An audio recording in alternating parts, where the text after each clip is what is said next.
Greetings, my scattered sisters and brothers in the Lord. Trust you know the Lord is with you wherever you find yourself scattered today, and that you know that his presence with you is more than enough for whatever you might face today.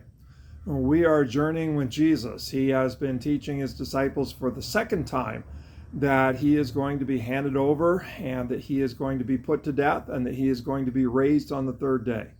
And the disciples, they do not understand and they don't ask Jesus what he means. We're going to pick it up there. We are in Mark chapter 9, verse 30.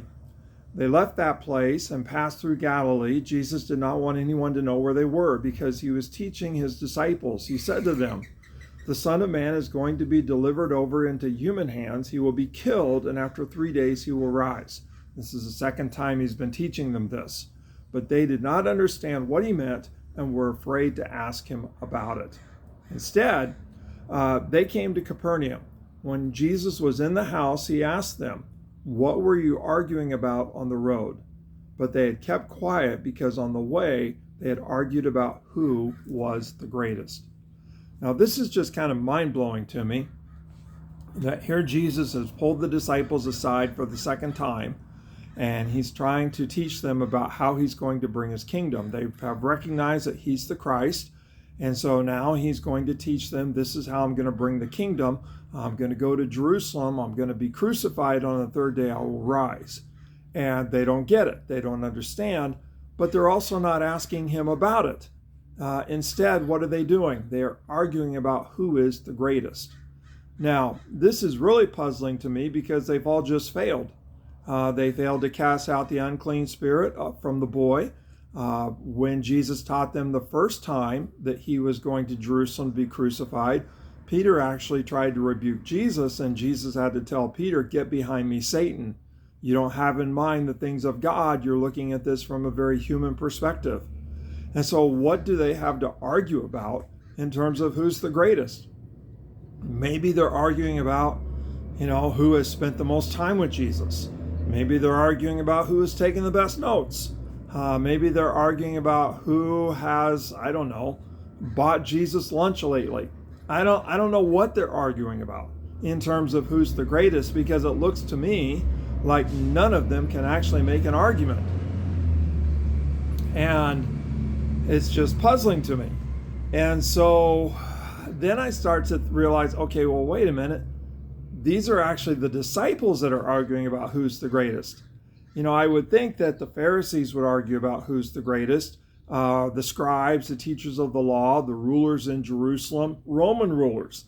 We would expect them to argue about who's the greatest. But here, it's the disciples of Jesus who are arguing amongst themselves about who is the greatest. And from what we can see, none of them really have any kind of argument to make. They've all failed. They all don't understand. It's just puzzling. And then I start to think about, today and, the church and disciples of Jesus today. And how often do we end up kind of arguing amongst ourselves about who is the greatest? Maybe we don't put it in those terms. Maybe we recast it in terms of who's most important to the church or who should get their way in the church. And we might argue about, well, I've given more money, or I've invested more time, or I have been around the longest, or I have the best testimony, or I have the most education, or I have, whatever. We end up arguing, in terms of who is the greatest.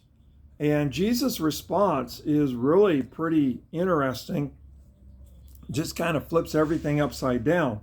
Jesus knows what they are arguing about. And so sitting down, Jesus called the 12 and said, "Anyone who wants to be first must be the very last and the servant of all." Wow. They're arguing about who's the greatest. And Jesus is basically saying, if you want to be great, you got to be last. If you want to be first, you got to be the servant of all. That's pretty challenging. Maybe that's what we need to be thinking about. Instead of who's most important or who's going to get their way, maybe it should really be about, okay, I need to serve. I need to be last. if I really want to get Jesus and want to be close to Jesus, then I need to become a servant, and I need to be kind of the least instead of the most important. I don't know, pretty challenging to think about, and to realize that it wasn't the world arguing about who's the greatest. It wasn't the religious Pharisees arguing about who's the greatest. It's the people right following Jesus that were arguing about who's the greatest. And Jesus had to correct them. Does Jesus need to correct us? Well, God bless. Have a great day, and be a servant following Jesus.